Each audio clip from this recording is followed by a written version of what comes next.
Kedatangan Sunan Gresik.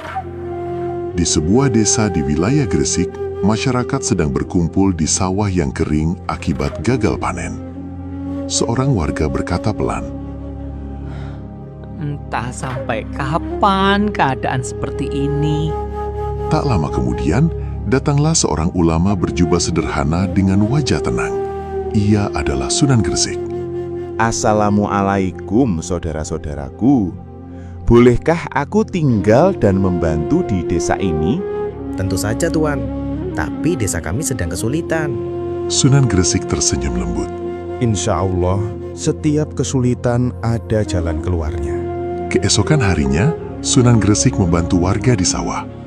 Tuan, mengapa Anda mau bekerja bersama kami? Manusia terbaik adalah yang bermanfaat bagi orang lain. Beliau lalu mengajarkan cara mengairi sawah dan merawat tanaman dengan lebih baik. Beberapa minggu kemudian, tanaman mulai tumbuh subur. Warga dengan gembira. Panen kita berhasil. Sunan Gresik benar-benar orang bijaksana. Dakwah dengan lembut. Suatu malam, warga berkumpul di halaman rumah sambil mendengarkan nasihat beliau. Hidup akan damai jika manusia saling menolong dan mendekatkan diri kepada Allah. Apakah Islam mengajarkan kedamaian? Ya, Islam mengajarkan kasih sayang, kejujuran, dan kebaikan kepada semua orang. Warga mendengarkan dengan penuh hormat. Banyak orang mulai belajar Islam. Hari demi hari, semakin banyak warga datang belajar. Kami ingin belajar mengaji. Kami juga ingin belajar, Sunan. Sunan Gresik tersenyum bahagia. Ilmu adalah cahaya kehidupan. Mari belajar bersama. Penyebaran Islam di Jawa.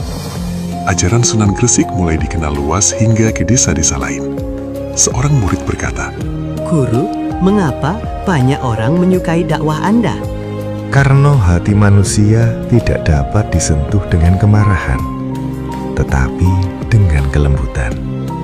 murid-murid beliau pun melanjutkan perjuangan menyebarkan Islam dengan damai di tanah Jawa.